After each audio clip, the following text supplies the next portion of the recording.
Hello बच्चों, चलिए प्रश्न को देखते हैं। प्रश्न है Cl2O, ClO2 तथा Cl2O7 की संरचनाएं लिखिए। तो देखिए बच्चों, यहाँ पर बात करें प्रश्न की मुख्य अवधारणा की। मुख्य अवधारणा तो देखिए, इनकी संरचना देखने से पहले हम इनके लुईस स्ट्रक्चर देखें तो लुईस स्ट्रक्चर किस प्रकार से होंगे। यहाँ पर बात करें Cl2O की, तो Cl2O का जो लुईस स्ट्रक्चर होगा वो कुछ इस प्रकार से होगा। यहाँ पर ये ऑक्सीजन ऑक्सीजन में होते हैं बाह्यतम कोश में 6 इलेक्ट्रॉन, तो ये इस प्रकार से यहाँ पर होंगे। वहीं पर अगर क्लोरीन की बात करें तो क्लोरीन के बाह्यतम कोश में होते हैं 7 इलेक्ट्रॉन, तो ये यहाँ पर इस प्रकार से होगा। क्लोरीन ये यहाँ पर सिंगल बॉन्ड ये इस प्रकार से होगा। देखिए यहाँ पर ये हमारे पास में क्लोरीन में 7 इलेक्ट्रॉन होंगे और ये ऑक्सीजन में हमारे पास में है 6 इलेक्ट्रॉन, तो ये 1 इलेक्ट्रॉन यहाँ पर, ये 1 इलेक्ट्रॉन यहाँ पर। वहीं पर यदि अगले क्लोरीन की बात करें तो जो अगला क्लोरीन है उसमें भी वही 7 इलेक्ट्रॉन होंगे, तो ये इस प्रकार से यहाँ पर ये 7 इलेक्ट्रॉन, तो ये हमारे पास में इस प्रकार का कुछ लुईस स्ट्रक्चर होगा Cl2O का। वहीं पे यदि हम ClO2 की बात करें, यहाँ पर हम ClO2 की बात करें तो ClO2 का जो लुईस स्ट्रक्चर होगा वो कुछ इस प्रकार से होगा। यहाँ पर ये होगा क्लोरीन।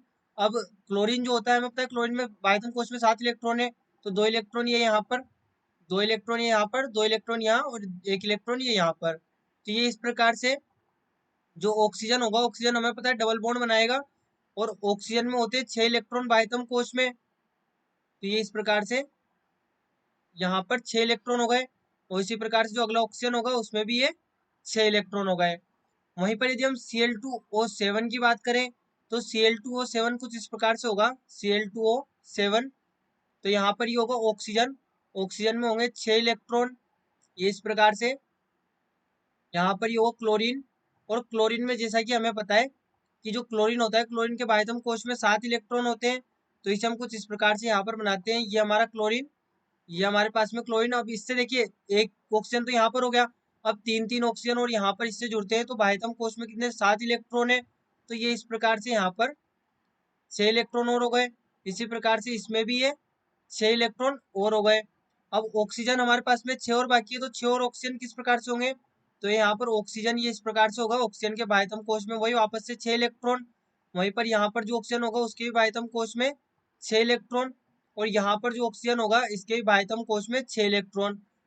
यह यहाँ पर जो ऑक्सीजन होगा उसके भी बाह्यतम कोश में वही 6 इलेक्ट्रॉन होंगे। यहाँ पर भी ये 6 इलेक्ट्रॉन बाह्यतम कोश में, और यहाँ पर भी ये 6 इलेक्ट्रॉन बाह्यतम कोश में। तो ये इस प्रकार से तो इनके लुईस स्ट्रक्चर हो जाएंगे। अब इनकी संरचनाओं की बात करें तो इनकी संरचना कुछ इस प्रकार से होगी। जो हमारे पास में Cl2O होता है, ये यहाँ पर ऑक्सीजन, अब ऑक्सीजन से इस प्रकार से क्लोरीन जुड़े रहते हैं, तो इनकी आकृति बेंट, यहाँ पर मुड़ी हुई आकृति इनकी होती है। यहाँ पर मुड़ी हुई आकृति है हमारे पास में Cl2O की। वहीं पर यदि हम बात करें ClO2 की, ClO2 तो ClO2 कुछ इस प्रकार से होगा। ये क्लोरीन, ये यहाँ पर इससे डबल बॉन्ड जुड़ेगा और ये यहाँ पर इससे भी ये डबल बॉन्ड जुड़ेगा, तो ये इस प्रकार की कुछ आकृति यहाँ पर वी शेप की हमारे पास में ClO2 की होगी। और वहीं पर यदि हम बात करें Cl2O7 की, तो Cl2O7 कुछ इस प्रकार से होगा। यहाँ पर ये क्लोरीन, ये ऑक्सीजन, ये क्लोरीन, ये डबल बॉन्ड हो, डबल बॉन्ड हो, डबल बॉन्ड हो, यहाँ पर भी इसी प्रकार से डबल बॉन्ड हो, डबल बॉन्ड हो और डबल बॉन्ड हो, तो ये हमारे पास में आकृति हो जाएगी। जो संरचना है वो हो जाएगी Cl2O7 की। तो यहाँ पर ये भी मुड़ी हुई है हमारे पास में, वी शेप भी इसको हम कह सकते हैं, वी शेप, और इसको हम कहते हैं बेंट। और ये हमारे पास में इस प्रकार से तीनों की संरचनाएं होती है। यहाँ पर हमने तीनों की संरचनाएं देख ली। तो बच्चों आशा करते हैं आपको प्रश्न समझ आया होगा। धन्यवाद।